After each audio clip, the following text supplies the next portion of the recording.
What's up, you guys? It's Graham here. So this is pretty crazy. For the first time ever in history, the new chair of the Federal Reserve is openly calling for what he says is going to be a complete regime change at the institution that controls the cost of money in America. And if he follows through, this could reset everything from the Fed's balance sheet, how much it intervenes in the markets, the way they calculate inflation, and even the way interest rates affect your savings, investments, and mortgage. That's why we really got to break down exactly what's happening, why Kevin Warsh could wind up raising interest rates instead of lowering them, and how these changes are about to affect the very fabric of our economy. Because believe it or not, this is the first time in 75 years that the former Fed chair, Jerome Powell, won't be stepping down from the Federal Reserve. And that means what happens next is going to determine whether or not your money keeps working for you or quietly loses even more of its value to inflation. Although before we start, I'll make you a deal. For every like and subscribe this video gets in the first 24 hours, I will do a push-up.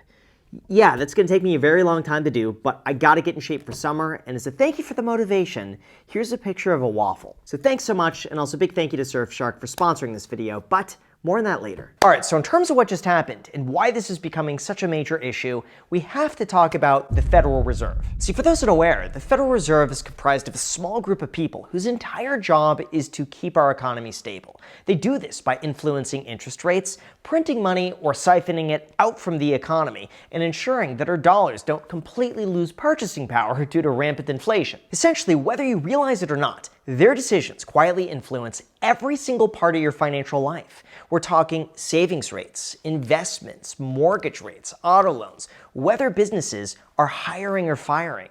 And as of the other week, a brand new person is now in charge, and that is Kevin Warsh. However, here's where things get very unusual. The Federal Reserve Chair is appointed by the president for a 4-year term, and it's customary that when the new Fed chair goes in, the other one steps aside. Except this time, Jerome Powell said he's not leaving. Instead, he's staying as part of the Federal Reserve. In fact, the last time this happened was back in 1948, when President Truman personally requested that the Fed chair stay on a little longer.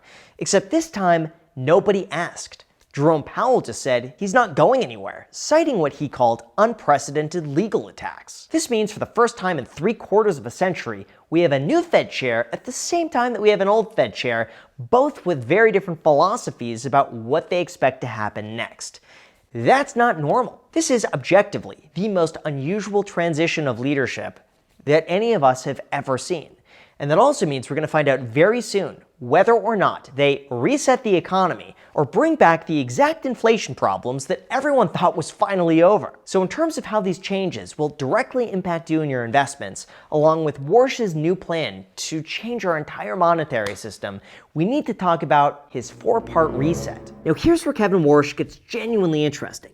He's repeatedly said that he would be implementing a regime change shortly after getting appointed to the Federal Reserve. And during one of his recent Senate hearings, he laid out a very specific plan, starting with, number 1, aggressively shrinking the Fed balance sheet. See, as of right now, the Fed is currently sitting on $6.7 trillion worth of bonds and mortgage-backed securities that they purchased during COVID and the 2008 financial crisis as a way to pump money into the financial system to keep it from collapsing. But Kevin Warsh thinks that this is too large, and he said word for word that you could take down the balance sheet a couple $1 trillion over time, and what you would then do is turbocharge the real economy. Basically, his logic is that a smaller Fed balance sheet means less market distortion, lower inflation risk premium that investors pay when they think there's going to be less money printing, and that means there's potentially room to lower interest rates even further if investors believe that inflation is under control.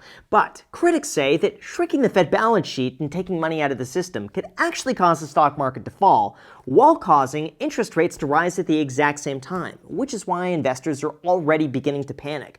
On top of that, we have number 2. He says no more warnings. Now this one is really unique because for the last 14 years, on a regular basis, the Federal Reserve issues what's called a dot plot, which shows where each voting member expects interest rates to go over the next few years.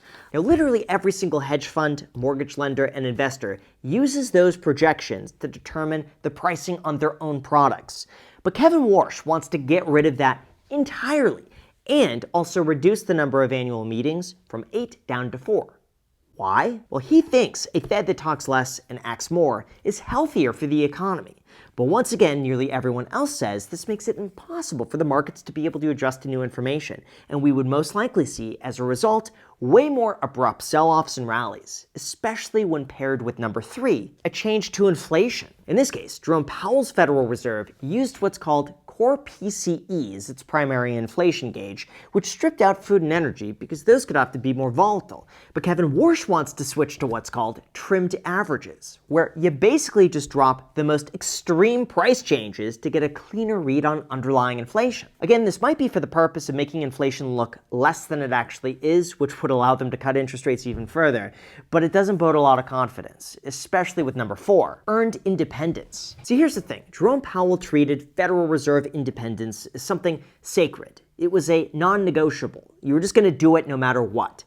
But Kevin Warsh says that independence must be earned by hitting targets. And in terms of what this means, no one really knows, but it is causing a lot of people to question his intentions, especially when he was appointed by Trump, who really just wants lower interest rates. Or at least that's just the theory. So in terms of what this means for you, your wallet, and the market, along with Kevin Warsh's new plan to reset the entire economy, here's what you came for. Because this could be the difference between another market boom or another cost of living crisis. Although before we go into that, there is one more risk that most investors are not pricing in, and that's safety. For example, anytime you log into your brokerage, move money, or check your account balance on public Wi-Fi, you're exposing your data on public networks that you don't control. Like, think about it. You could spend years or decades compounding your investments, only to have your accounts, passwords, or sensitive information exposed in seconds, especially during a time when identity theft is skyrocketing. This is why something as simple as your internet connection could become your weakest link,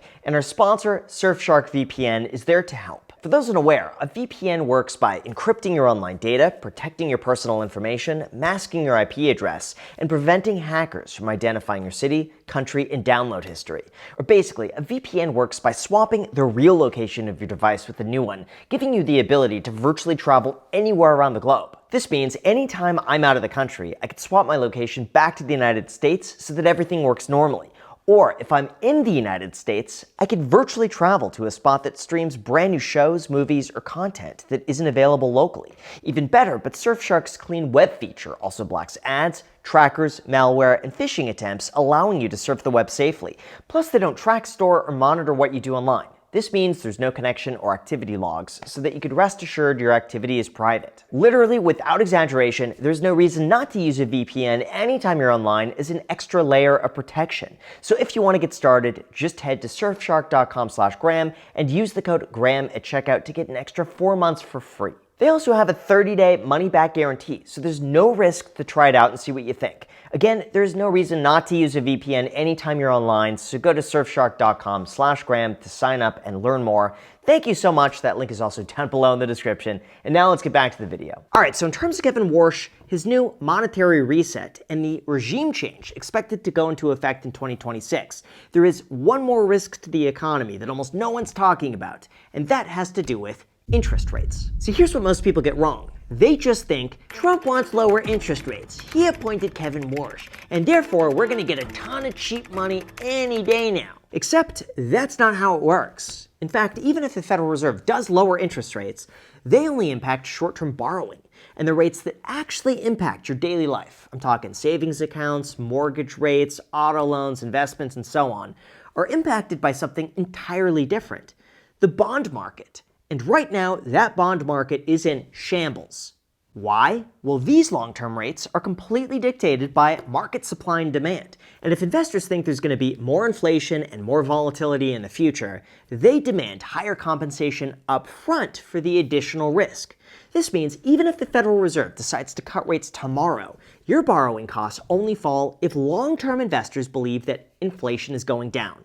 And right now, they do not. In fact, as of right now, the market's beginning to price in the likelihood that Kevin Warsh is going to raise interest rates as his first policy move, mainly because inflation is growing out of control. The stock market is feeling more wealth creation than we have ever seen before in history, and the only way to maybe get ahead of it might just be to crash the stock market, remove all the free money from the economy, and then start over from a clean slate. Or basically, investors are out there looking at the current market landscape and they're thinking to themselves, we've got higher oil prices, inflation isn't fully priced in, and now the Fed wants to change the way they measure inflation, which is going to probably result in more inflation. So whatever Kevin Warsh says or does, we don't believe it. It's probably full of crap. That's why, as of now, borrowing costs are remaining elevated and interest rates are not going down. At this point, the Federal Reserve's only job is just to gain trust.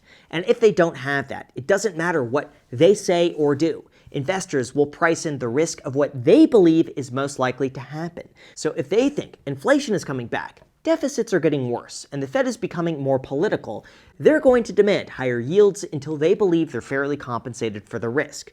And this means higher mortgage rates, weaker housing, lower savings, and more expensive government debt, which impacts everybody. So in terms of what this means for you and what's most likely going to happen over these next few months, here's what you came for. And we should start with the biggest losers. Unfortunately, this next year is going to be extremely difficult, especially for first, those with debt. For example, credit cards, auto loans, personal loans, business loans, variable mortgage rates, all of that gets more expensive when rates stay higher for longer. Like, keep in mind that the average American carries thousands of dollars in credit card debt at rates already above 20%. That number's not going down anytime soon. On top of that, mortgage rates are now hitting 7% again. So first-time buyers or anyone getting debt today is getting screwed. Second, growth stocks might suffer. Look, here's the math that most people don't consider. When interest rates rise, future profits become worth less in today's dollars. That means high multiple tech stocks, AI plays, speculative names, anything priced on earnings years from now gets repriced lower because today's rates pay more. Third, housing stays frozen. Keep in mind that mortgage rates are already hitting multi-decade highs. Warsh's plan to reduce the Fed's balance sheet includes selling off the mortgage-backed securities, which are literally the assets that back home loans. So for anyone waiting for housing to get more affordable, you might be waiting a little longer. Leading us to fourth, the government loses. The fact is, higher treasury yields means more interest on the $39 trillion national debt.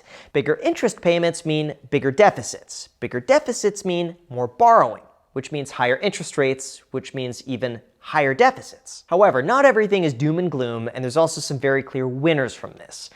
And the biggest winners, in my eyes, are savers. In this case, if you have money sitting in a high-yield savings account, a CD, or you go and buy treasuries short-term, this could be a great time for you. Like, the 30-year treasury is already above 5%, the highest in nearly 2 decades. So for anybody who wants a safe, stable return without the risk of the stock market, this is pretty good. Even though long-term treasuries are expected to underperform stocks, but that's a subject for another video. Short term, this is good for savers, as well as number 2. Banks are also winning. In this case, higher interest rates and higher inflation means that banks could charge more for long-term loans while paying out less for short-term deposits.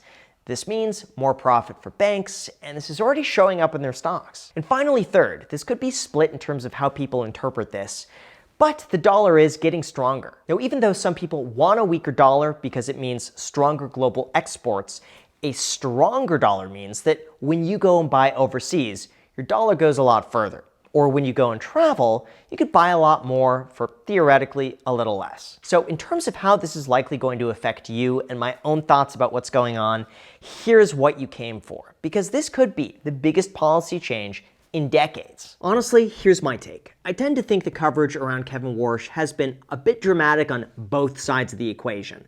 Like, the reality is, he inherited an economy with 3.8% inflation, $106 oil, a divided Federal Reserve, and a bond market that's already calling his bluff. On top of that, the market's not pricing in rate cuts anymore like we all thought a few months ago. Instead, it's beginning to price in the chance of a rate hike. And none of this regime change rhetoric is going to change the numbers unless inflation meaningfully comes down. That's why I tend to think that anyone who's waiting around for cheap money to come back is probably going to be waiting for a lot longer than expected. Now, in terms of whether or not any of this was Kevin Warsh's fault, my take is kind of. Like, on the one hand, he did enter the Federal Reserve in the middle of oil prices spiking from the conflict in the Middle East. That is completely outside of his control. But on the other hand, the market doesn't believe that he's going to be tough on inflation. And they think that with him in control, prices are just going to be going crazy, and they don't believe anything he says. So he isn't necessarily helping the situation, but he's also not to blame for it either. That is why I'm just largely watching this from the sidelines to see how this plays out, while also keeping about 20% of my portfolio in cash on the sidelines, earning between 3.5% to 4%. Obviously, I'm continuing to just dollar cost average because I'm just a random dude who has no idea how this is going to play out, especially if AI continues to dominate. But beyond that, I'm definitely not betting on lower interest rates coming anytime soon, and I'm definitely not over leveraging on anything that's dependent on interest rates coming down anytime in the next 12 months. I tend to think that the investors coming out ahead from this are simply going to be the people who stay diversified, keep some dry powder on the sidelines just in case, and don't panic sell if and when things eventually do turn around. On top of that, the next Fed meeting is going to be on June 17th. So if you want to keep up to date on that, make sure to subscribe because I will be posting any updates as they come up. So with that said, thank you so much for watching, and as always, if you want bonus videos every single week, along with early access to videos just like this, feel free to join as a channel member, and as an extra perk to that, I'm going to be doing subscriber audits where I go through your finances and just rip them apart if you're not saving enough money. So if you want to see those, again, join as a channel member, trying out those concepts, and I respond to all of your comments. Really appreciate it. Thank you so much, and until next time.